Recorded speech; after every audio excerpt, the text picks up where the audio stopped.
ఇది రైతు పక్షపాత ప్రభుత్వం. చెప్పిన మాట ప్రకారం రైతన్న పండించిన ప్రతి గింజను కొనుగోలు చేయడమే కాదు, 48 గంటల్లోనే ఖాతాలోకి నగదు జమ చేస్తుంది. రాష్ట్ర వ్యాప్తంగా ధాన్యం కొనుగోలు కేంద్రాలు కలకలలాడుతున్నాయి.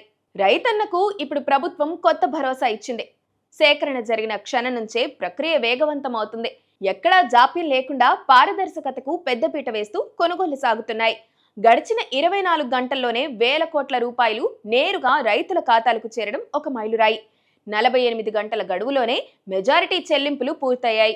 దళారుల వ్యవస్థను పూర్తిగా తుడిచిపెట్టేసి నేరుగా రైతుకే మేలు జరిగేలా ప్రభుత్వం తీసుకున్న నిర్ణయం ఇప్పుడు సత్ఫలితాలనిస్తుంది. ఇది అసలు సిసలు వ్యవసాయ విప్లవం. క్షేత్రస్థాయిలో రైతుల ఆనందానికి అవధుల్లేవు.